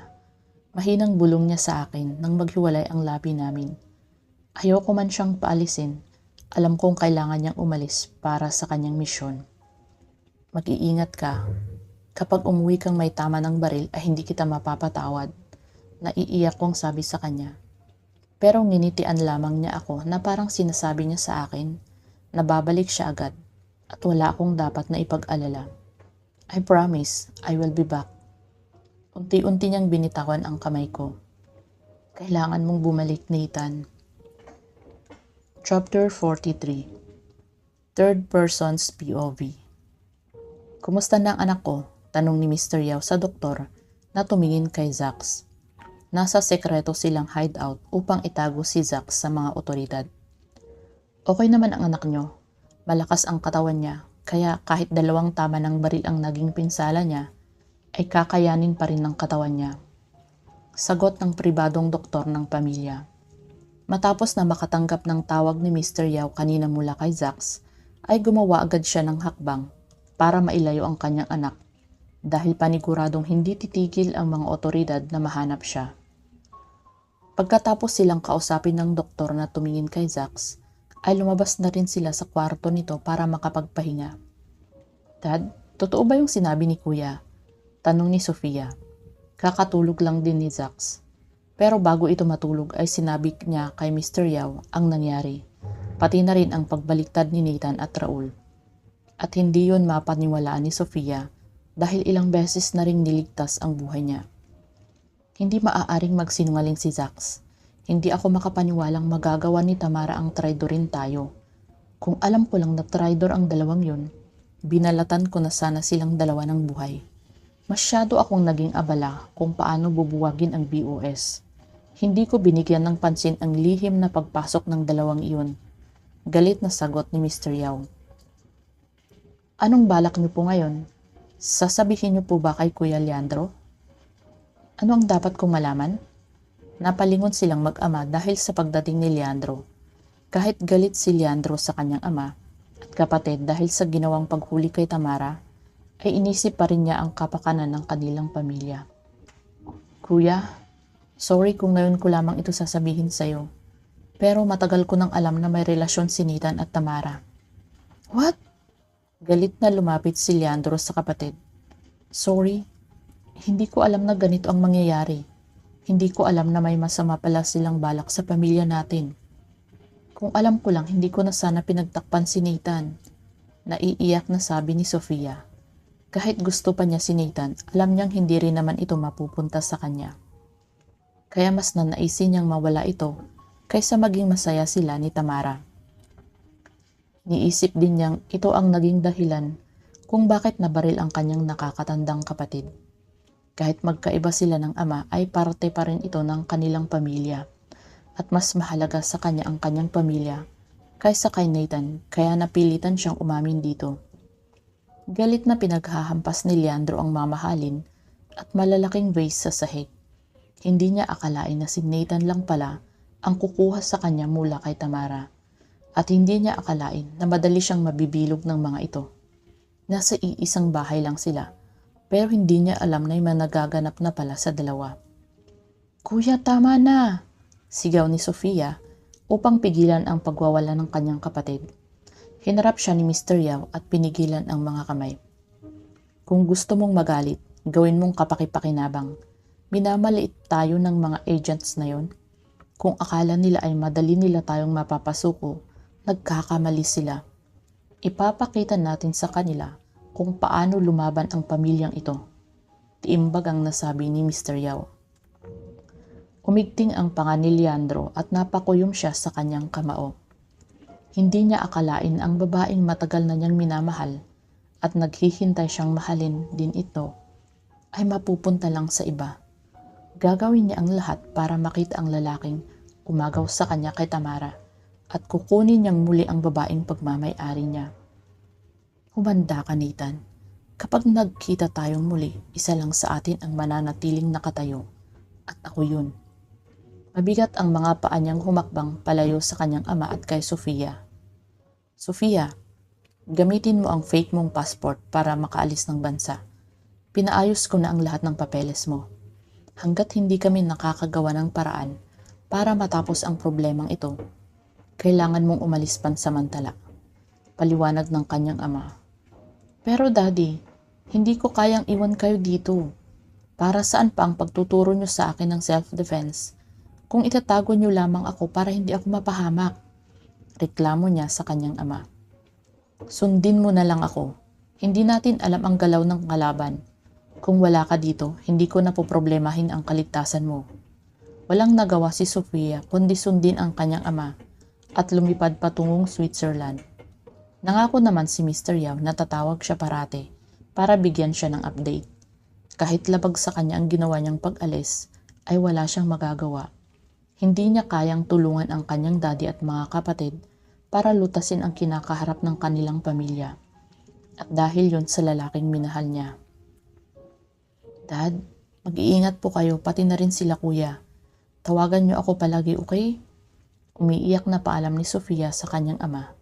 Pinasundan niya ito ng 2 van ng mga tauhan papunta sa airport. Nabalitaan ni Nita na wala na raw ang pamilya ni Mr. Yao sa mansyon. Siguradong nagtatago na ito sa ngayon. Dahil puro kasambahay na lang ang naiwan doon. Pinasok na rin ng mga ito ang loob ng mansyon pero walang kahit na anumang pwedeng gamitin na ebidensya para sa kasong isasampa nila. Mr. Mendoza, ano pa po ang maaari nating gawin para mahanap ang pamilya nila bago sila makalabas ng bansa? Tanong ni Nathan sa kanya. Kasalukuyan silang nagmi-meeting sa hideout nila para sa pagtugis sa pamilyang Yao. Sa ngayon, kailangan pa nating maghintay. Nagpakalat na rin ako ng tauhan at checkpoint. Pati na rin sa paliparan ay nagbigay na rin ako ng band kung tangkain man nilang umalis. Sa tingin ko ay nasa Pilipinas pa rin sila ngayon, sagot ni Mr. Mendoza sa kanya. Tumunog ang phone ni Mr. Mendoza at sinagot niya ito. Hello? Sino to? Tanong niya sa kabilang linya. Sir, may nakakita na sa location nila. Imporma ng mga ito sa kanya. Sigurado ka ba dyan, Sergeant Pascual? Tahimik lang na nakikinig si Nathan sa sinabing lokasyon daw ng Yao family. Okay, prepare our people at pupuntahan natin ang lugar na yon. Ngayon din, utos ni Mr. Mendoza. Kaagad silang naghanda para sa pupuntahan nilang lokasyon na sinabi ng informante nila. Malapit na ring gumabi kaya kailangan nilang bilisan dahil baka makatakas pa ang mga ito. Walang pagdadalawang isip na inayos ni Nathan ang dala niyang baril. Kung nakatakas si Zack sa ginawa niya kay Tamara, siya ang huhuli dito at hindi siya papayag na makatakas itong muli. Chapter 44, Third Person's POV. Sa isang beach resort, itinuro ng informant ang lokasyon kung saan matatagpuan ang pamilyang Yao. Dahil sa delikadong misyon, ay 5 sasakyan ang kinailangan na isama ni Nathan. Nasa 60 katao ang mga kasamahan niya na tutugis sa kanila. Nagpasya siyang huwag nang pasamahin si Mr. Mendoza. Mabuti na lang at pumayag siya. Dahil hindi pa rin nila alam ang kahinat ng nanggagawin nilang pagsugod sa mukutan ng mga kalaban. Bukod doon, ay dapat nilang siguraduhin na hindi sila basta-basta maiisahan ng kalaban. Dahil importante pa din ang posisyon niya sa organization at hindi lang ito ang kaso na hawak nila. Pero naka-standby naman sila sa pwedeng mangyari, kaya dapat ay panatilihin ang connection hanggang maaari. Sergeant Pascual, sigurado ka bang ito yung lugar na itinuro ng informant mo? Tanong ni Nathan sa kanya nang makarating na sila sa lokasyon. Madilim kasi ang lugar na ito at sa tingin niya ay matagal na itong abandonado dahil matataas na ang mga damo at halaman sa paligid. Hindi na nga halos makita ang daan nila kanina habang patungo sila sa lugar na to dahil hindi naman sementado ang daan. Yes sir, sabi ng informant, sa loob daw ng resort na ito matatagpuan ang hinahanap natin. Sagot niya. Biglang nakaramdam ng kaba si Nathan dahil ito ang unang beses niyang gagawa na wala si Raul. Maging alisto kayo. Hindi natin alam kung gaano sila kadami. Utos ni Nathan sa mga kasamahan niya mula sa maliit na device na nasa kanyang tenga. Kumilos na ang iba niyang kasamahan at pumasok na sa kalawanging gate ng resort. Nilakasan pa niya ang pakiramdam dahil hindi siya pwedeng mabigo. Nasa balikat niya ang kaligtasan ng lahat, pati na rin sila Raul, ang organization at ang pamilya ni Tamara. Kapag hindi sila mahuhuli, mas mahihirapan na silang kumilos at hanapin sila. Pagkapasok niya sa loob ng gate, ay wala pa rin kahit isang palatandaan na may kalaban sa lugar. Wala rin silang naririnig na ingay mula sa malalaki at lumang gusali na naroroon. Imposible na nandito sila dahil mapera si Mr. Yao. Hindi siya basta-basta na lamang magtatago sa ganitong lugar na wala man lamang malinis na tubig na mapagkukunan. Bukod doon ay madilim din ang paligid. Dahan-dahang humakbang si Nathan patungo sa lumang gusali, kasama ang ilan pa sa mga tuuhan niya na nauna nang humakbang sa kanya. Bomba! Dapa! Napadapa sila Nathan at ang mga kasamahan niya nang biglang nagliyab at sumabog ang gusali na lalapitan sana nila. Kitang-kita pa ng mga mata ni Nathan kung paano tumalsik ang tauhan niya na sumigaw kanina. Pagkatapos ng pagsabog ay sunod-sunod na putukan ang umalingaw-ngaw sa paligid at biglang pagsindi ng maliwanag na ilaw na nakaharap sa kanila. Hindi maaari ito. Nakaplano ang lahat. Sinadya nilang papuntahin ako dito para ma-ambush kami. Bulong ni Nathan sa sarili. Hindi na sila pwedeng umatras dahil nakapasok na sila sa lugar Ang ibig sabihin lang nito ay maaaring nandito din sila Zax o si Leandro. Sir, anong gagawin natin? Kalahati na agad ng tauhan natin ang nalagas. Imporma ni Sergeant Pascual. Magpadala ka ng backup. Naririto lang sila sa area. Kailangan hindi sila makatakas. Utos ni Nathan sa kanya. Kaagad siyang lumabas sa pinagtataguan niya upang tulungan ang mga tauhan na unti-unting nauubos. Kaliwat kanan ang pagsulpot ng kalaban. Kaya't kaliwat kanan din ang sunod-sunod niyang pagpapaputok ng baril. Bukod sa lumang gusali, ay may mga lumang kubo din na naroroon. Nagulat si Nathan nang sa paglakad niya ay may maapakan siyang tali. Kasing nipis lang ito ng nylon. Bomba! Bulalas ni Nathan. Alam niyang pag tinanggal niya ang paa niya, sasabog ang bomba dahil isa ito sa tactics ng mga kalaban na pinag-aaralan na nila. Ngunit dahil sa maraming kalaban ang nakapalibot sa kanila, ay wala siyang choice kundi ang tumalon at mabilis na makalayo sa bomba. Takbo! Sigaw ni Nathan. Mabilis siyang kumilos upang iwasan ang pagsabog ng bomba pero inabutan pa rin siya ng pagsabog. Ramdam niya ang init ng kanyang napasong likod. Ramdam din niya ang pagkasunog ng suot niyang jacket, kaya nakangiwing hinubad iyon. Walang tigil ang putukan sa paligid, at hindi pa rin niya nakikita isa man sa kanyang hinahanap. Dahil sa pinsala niya sa likuran, ay paggapang siyang naghanap ng mapagtataguan. Sa likod ng malaking puno ng akasya siya nagtago, para malagyan niya ng bala ang kanyang baril. Nathan! Do you hear me? Papunta na kami dyan. Stay alive, okay? Narinig ni Nathan na boses ni Mr. Mendoza. Napaangat siya nang may dalawang pares ng paa siyang nakita. Nakita rin kitang hayop ka? Galit ang mukha na nakatutok ang baril sa kanya. Leandro? Kumusta? Nakangising tanong ni Nathan sa kanya. Pareho silang nakatutok ang baril sa isa't isa. Nagulat ka ba sa sorpresa ko? Actually, nag-uumpisa pa lamang ako. Hindi lang ikaw ang sisingilin ko, kaya swerte mo dahil mauuna ka sa impyerno. Ako? Mauuna sa impyerno? Magagawa mo lang yan pag napatay mo ako. Talaga? Natatawang tanong ni Leandro sa kanya. Naramdaman niya ang pagkilos sa kanyang likuran. Alam niyang kakampi din nito ni Leandro. Pwes, magdasal ka na dahil dito na kita babawian ng buhay. Mabilis siyang kumilos upang makuha ang baril na nakatutok sa kanyang likuran. Imbes na siya ang tamaan ng baril, ay ang lalaki ang iniharang niya kay Leandro, kaya ito ang tinamaan.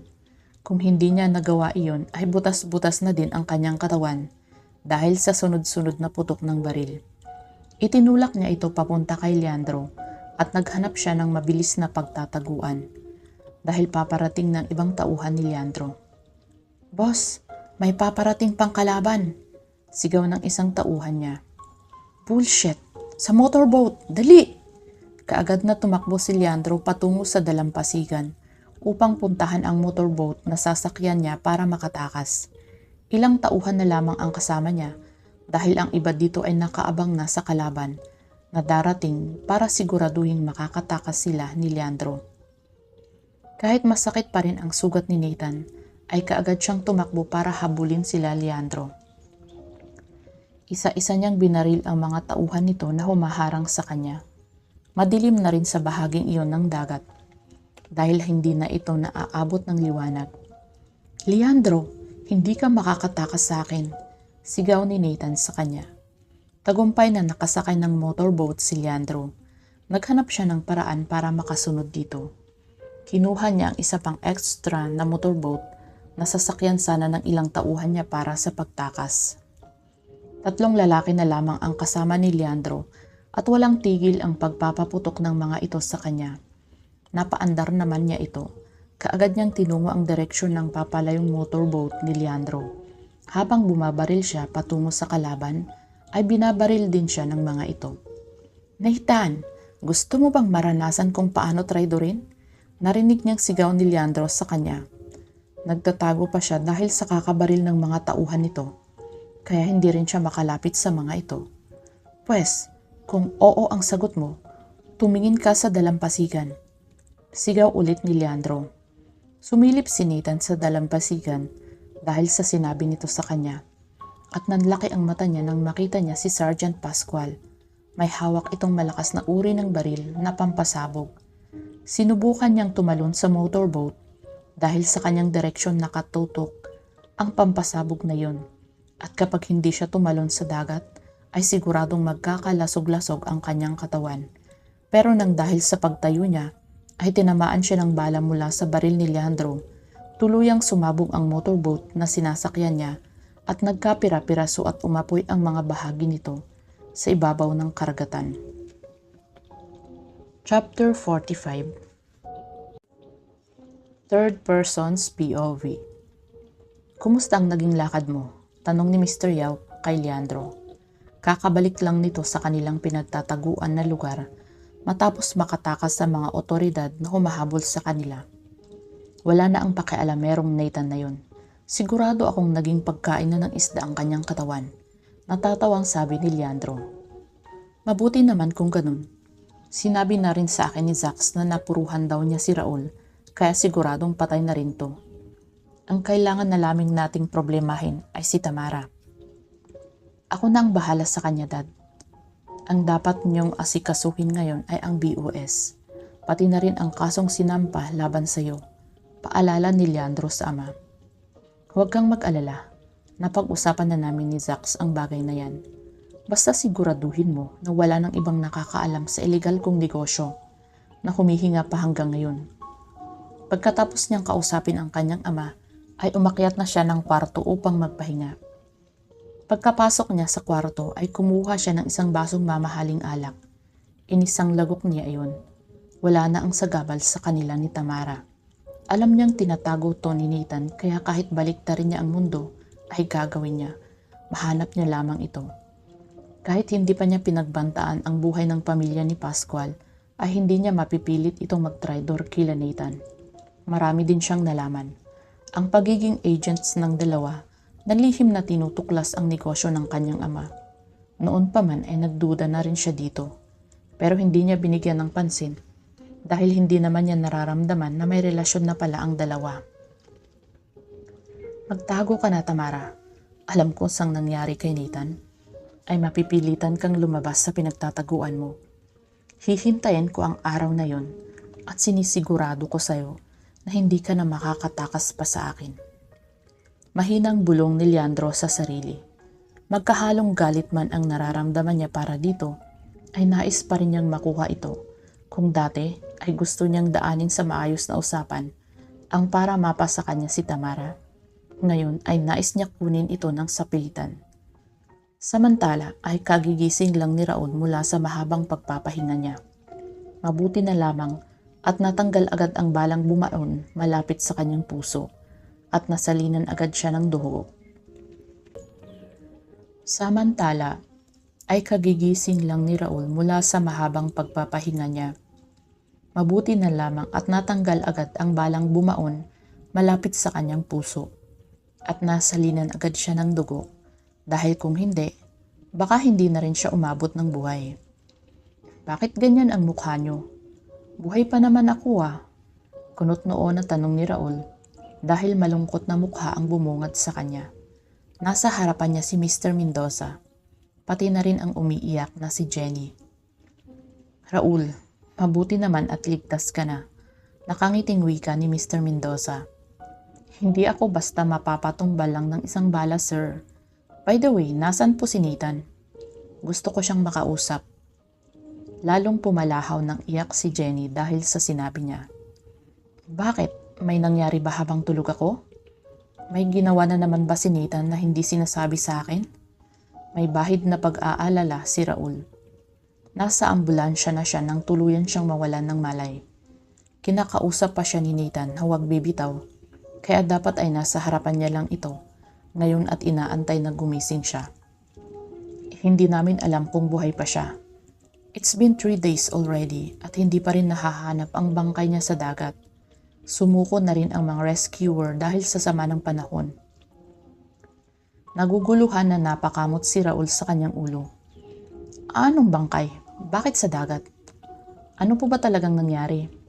Ibig sabihin 3 araw na akong walang malay? Ganun katagal tapos gigising ako wala yung partner ko? Can you please explain, sir? Ano ba talagang nangyari?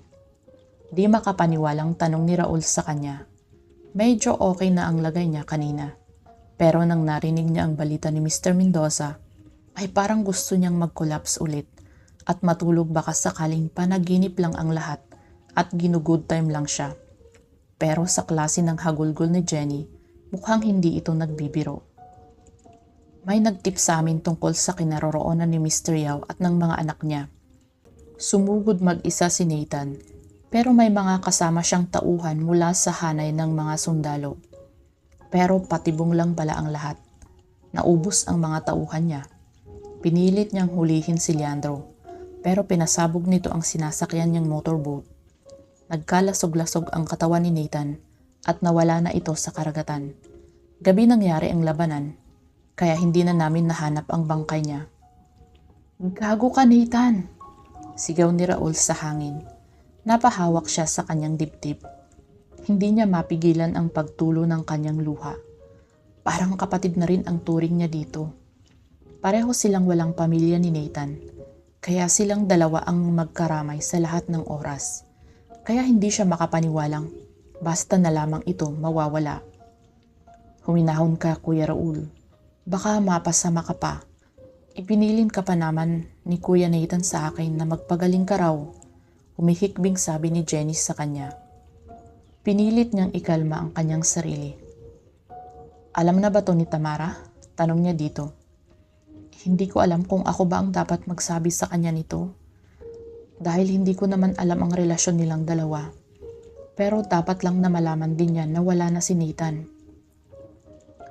Napalingon sila sa likuran dahil sa yapak na narinig nila. Nakatayo si Tamara at nakakapit sa gilid ng pinto. Nanlalabo ang mga mata nito dahil sa luha na unti-unting pumatak sa kanyang mga mata. Anong sinabi niyo? Wala na si Nathan? Nauutal na tanong niya kay Mr. Mendoza. Kaya ba ilang araw na hindi pa rin siya bumabalik? Dahil hindi na talaga siya babalik? Nasaan ang bangkay niya? Kung totoong patay na si Nathan, ipakita niyo sa akin ang bangkay niya. Sumisigaw na singhal ni Tamara. Ilang araw siyang matyagang nag-antay sa pagbabalik ni Nathan. Tapos ito ang bubungad sa kanya. Maririnig niya na wala na ito. Anak, huminahon ka. Ginagawa naman nila ang lahat para makita ang bangkay ni Nathan. Alo ng kanyang ina. Hindi bangkay ni Nathan ang gusto kong makita, inay. Si Nathan. Si Nathan ang gusto kong makita. Nangako siya sa akin. Nangako siyang babalik. Hindi niya pwedeng sirain ang pangako niya. Napahagulgol na lamang si Tamara. Habang nakasalampak sa sahig, ay walang tigil ang kanyang pagluha. Anak, hindi ka pa lubos na magaling. Bumalik ka na sa kwarto mo. Pakiusap ng kanyang ina. Wala itong magawa kundi yakapin na lamang ang kanyang anak. Pati si Raul at Jenny ay napaluhan na rin dahil sa masamang balita. Narinig ni Mr. Mendoza ang ring ng kanyang cellphone kaya sinagot niya agad ito. Dahil inaantay talaga niya ang tawag mula sa operatiba na naghahanap ng labi ni Nathan. Hello, ano na ang nangyari? Tanong niya sa kabilang linya. Nahanap na po namin ang bangkay ni Sir Nathan. Chapter 46. Tamara's POV. Anak, sigurado ka ba talagang sasama ka sa kanila? Hindi ka pa lubusang magaling. Baka kung mapano ka pa sa ginagawa mo. Pigil ni inay sa akin habang inaayos ko ang suot kong damit. Simpleng pantalon at itim na t-shirt lang ang suot ko at pinatungan ko ng kulay itim na hoodie jacket. Buo na ang desisyon ko. Sasama ako sa morgue kung saan nila dinala ang labi ni Nathan. Gusto kong makasiguro na siya ngayon. Hindi ko na kaya pang tumunganga na lamang dito at maghintay. Inay, huwag po kayong mag-alala. Babalik naman po ako agad. Gusto ko lang makasigurong si Nathan nga ang nahanap nila. Hindi ko matatanggap na basta na lang niya ako iiwan. Nangako siya sa akin na babalik siya. Kaya hanggat hindi ko nakikita ang bangkay niya, hindi ako maniniwala sa kanila. Paliwanag ko sa kanya. Malaki ang utang na loob ko sa kanya.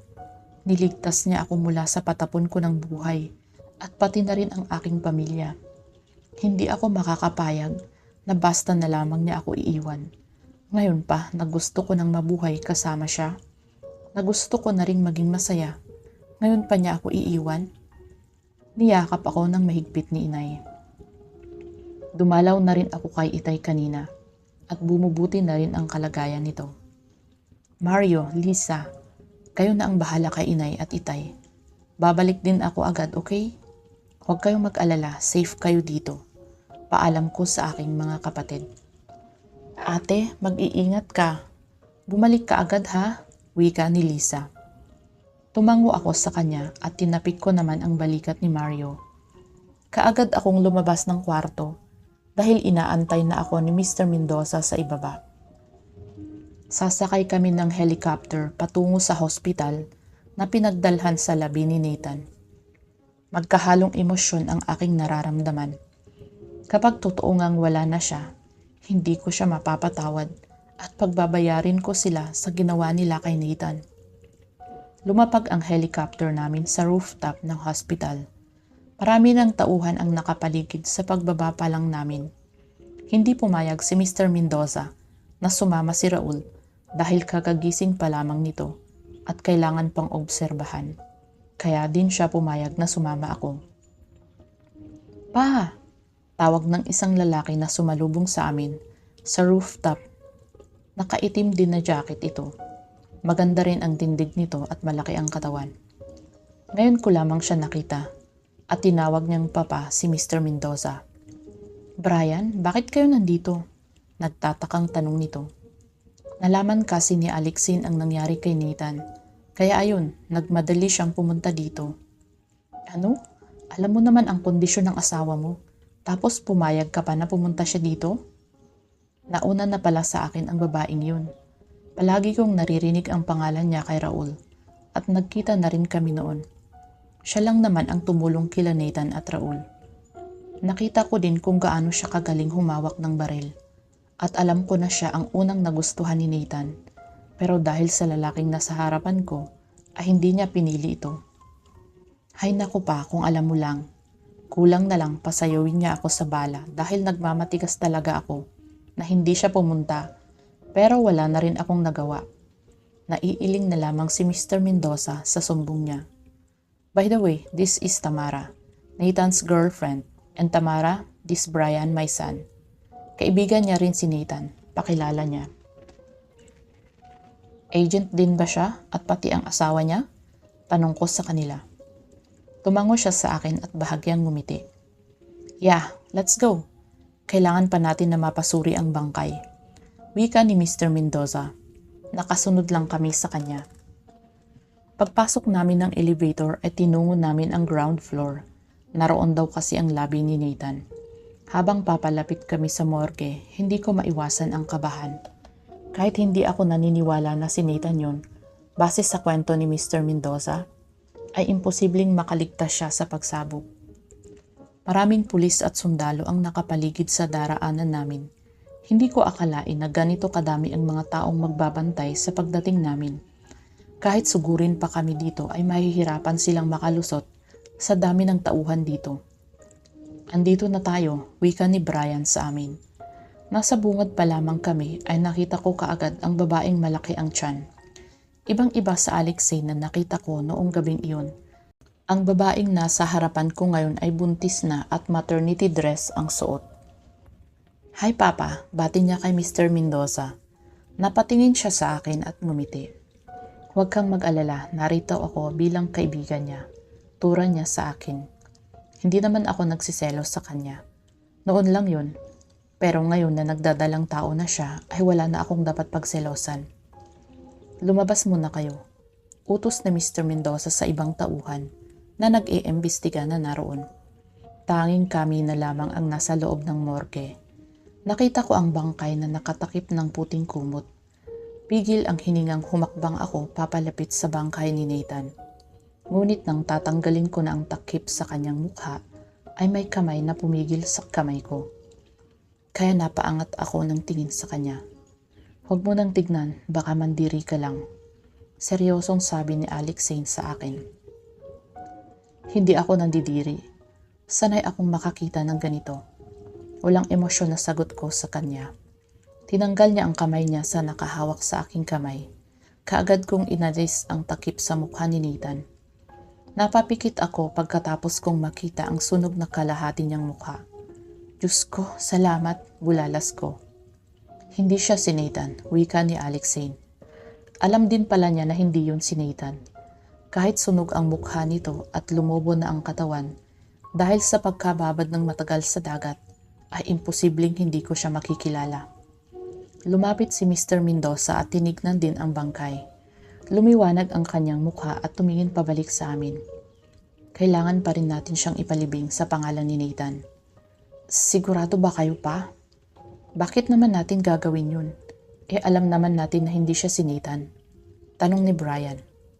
Simple lang. Pag pinalabas natin na wala na si Nathan, siguradong lalabas din ang mga kalaban. At siguradong ang una nilang pupunteryahin ay si Tamara. Tinignan nila akong tatlo. You mean, gagawin nating pain si Tamara para mahuli ang mga kalaban? Tanong ni Alex Zane kay Mr. Mendoza. Oo, yun ay kung papayag siya. Sapat na sa akin na malamang buhay pa rin si Nathan. Pero kung makakatulong ako para mahuli nila ang pamilya Yao, ay hindi na ako magdadalawang isip pa. Payag ako, sagot ko sa kanila. Good, tayo lang muna ang dapat makaalam nito. Duda ako na may mga traidor sa hanay ng otoridad, kaya sa ngayon tayo muna ang dapat na nakakaalam na buhay pa si Nathan at ibang bangkay ang ipapalibing natin. Huwag kang mag-alala, Tamara. Hindi ko hahayaan na masaktan ka. Ipapahanap ko. Muna si Nathan kay Raul. Paniniguro niya sa akin. Hindi importante sa akin ang masaktan. Ang mahalaga ay makita ko si Nathan at makita ko sa kulungan ang pamilyang may gawa ng lahat ng to. Nathan, lagot ka sa akin pag nakita kita ulit. Chapter 47. Chapter 47. Third Person's POV. Nakita na nila ang bangkay ni Nathan. Yun ang sabi ni Pascual. Wala na daw magaganap na burol dahil wala naman daw itong pamilya. At gagawin nilang sekreto ang libing nito bukas ng hapon. Wika ni Leandro sa kanyang ama. Yun kasi ang imporma sa kanya ni Pascual. Sinabi din nito na kaya gagawing lihim ang libing dahil baka daw malaman ng pamilya Yao at sumugod to sa sementeryo. Good. Total ay ikaw naman ang nakapatay sa Nathan na yon. Ikaw na rin ang bahalang magpatahimik kay Tamara. Utos ng kanyang ama. Okay dad, makakaasa kayo. Nagpaalam na siya sa kanyang ama upang bumuo ng plano. Masaya siya dahil sa wakas ay makukuha na niyang muli si Tamara. Kailangan niyang pagplanuhan ang pagkuha dito dahil nasisiguro niyang maraming magiging hadlang sa kanya. Bukod doon, ay mahihirapan pa siyang labanan ito. Hindi pa rin niya kailangan kalimutan na assassin si Tamara. Maling galaw lang niya at ng mga tauhan niya ay maaaring maging baliktad ang magiging kahihinatnan ng gagawin nilang pagsalakay. Isko, tawagin mo si Pascual. Alamin mo kung ilang tao, pati na rin otoridad, ang pupunta sa libing ni Nathan dahil dodoblehin natin ang tauhan na isasama natin. Yes, boss. Kaagad na tumalima ang inutusan niya para tawagan si Pascual. Tinipon niya ang mga bagong tauhan nila dahil kalahati sa mga ito ay namatay noong sugurin sila ni Nathan. Kinailangan nilang humingi ng tulong sa ilang kakilala ng kanyang ama upang isagawa ang plano. Maya-maya pa ay bumalik na ito.